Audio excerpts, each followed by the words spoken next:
我们很快，比如这样，擒拿格斗，18般武艺，样样精通。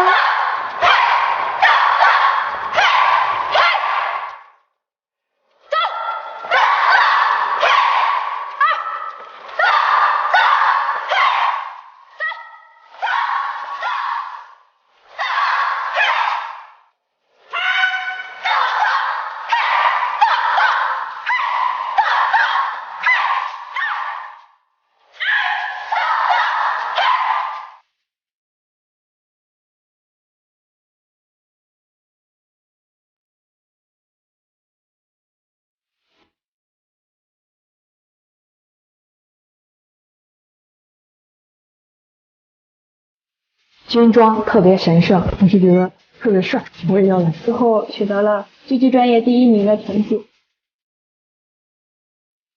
我们很准，比如这样，一旦锁定目标，必定精准命中。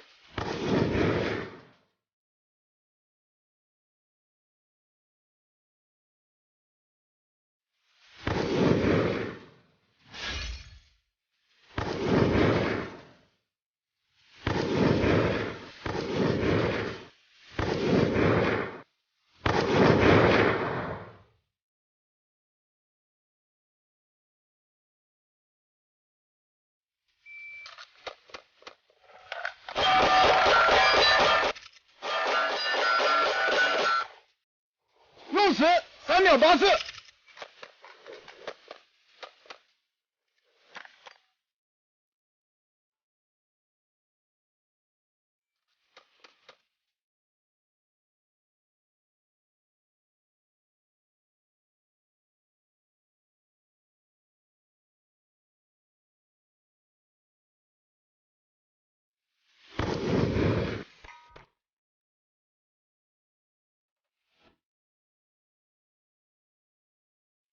我们很稳，比如这样，执行任务，从未失手。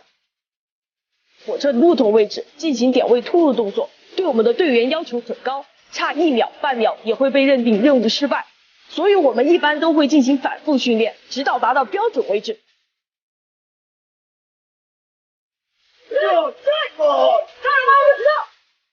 所有特战科目的标准和要求都和男兵一模一样，这才让我们真正看到了自己的差距。看到他们特战大队的男兵打枪，我当时就想，怎么可以做到这么快？但是后来我们差不多练了1个月，从早到晚拉枪机上，他每天要练个几千次。记得有一次，我和战友也在讨论，我说昨天晚上睡觉，我都自己把自己拉枪机都拉得在梦中都惊醒了，我就很笑着这样跟他讲，然后他在我旁边跟我也来了一句，他说我昨天晚上也是这样。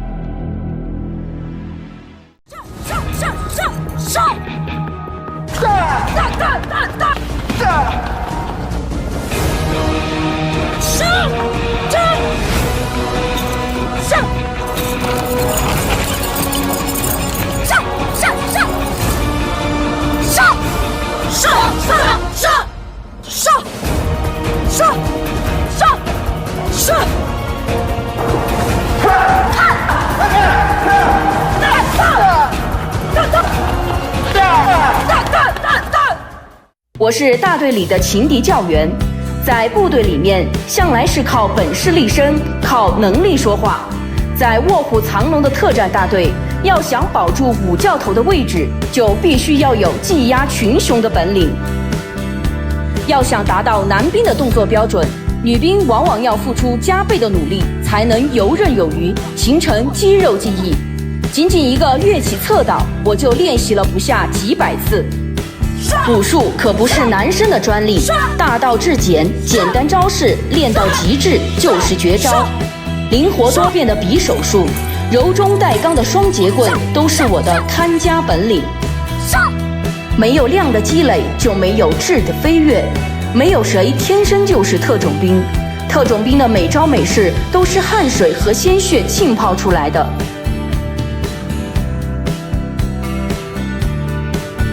我喜欢舞蹈，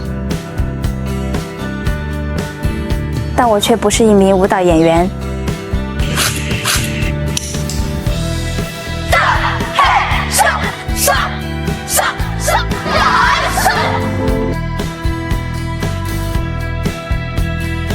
我向往光芒四射的舞台，但我更钟情于血脉喷张的擂台。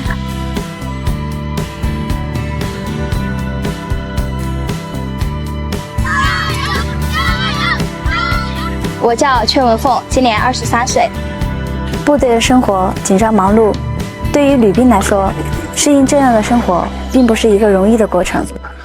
从新兵连下连，每一次跑5公里我都苦，就感觉每次自己拉了他们的风，背着防弹衣跑步，下雨也跑，然后慢慢的自己才练起来的。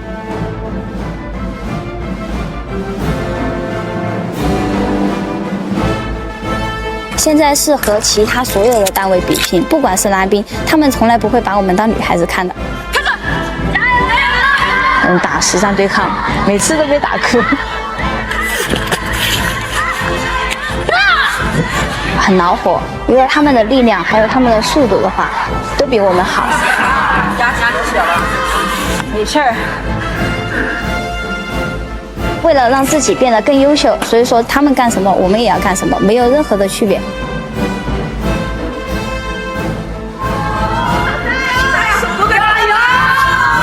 人们说，爱笑的人运气都不会太差。班长，你火了啊！刚刚火了呀！我也想火。从小就喜欢跳舞，所以说来到部队里面，自己还是继续的喜欢坚持这个梦想。在部队里面，这个武术的舞也是自己必须要学、必须要精通的一个科目，必须要喜欢上这个武术的舞。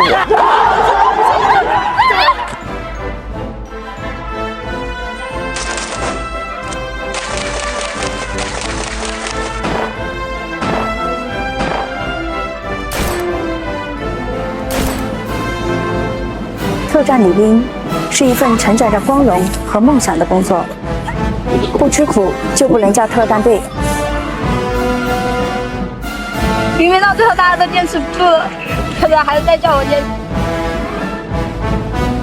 他们其实很平凡，没有什么过人天赋，也没有什么天随人愿。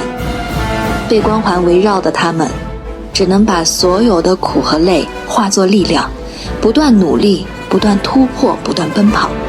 当我们穿上这身军装，有了共同经历的风雨，有了摸爬滚打的岁月，有了朝气蓬勃的生命，有了历久弥坚的战友情，这是属于我们的遇见。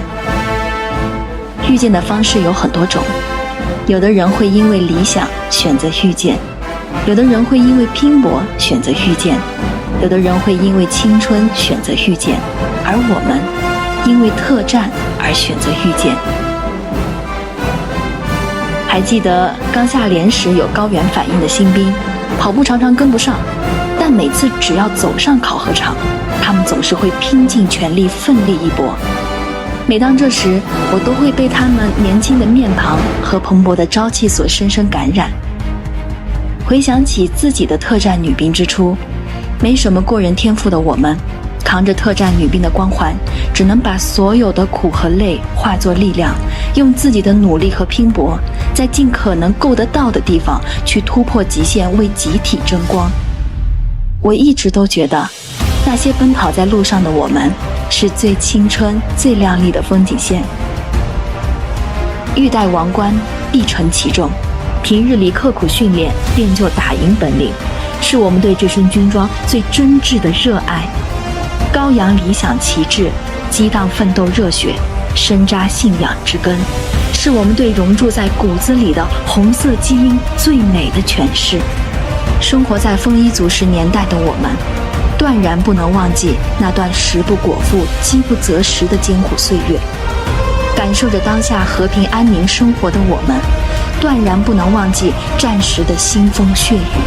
今天，历史的接力棒交到我们这一代人手里，我们必须全力以赴地跑下去。作为新一代革命军人，回望光辉历史，为其拼搏，才能对得起无悔青春；为其奉献，才能担当起时代重任。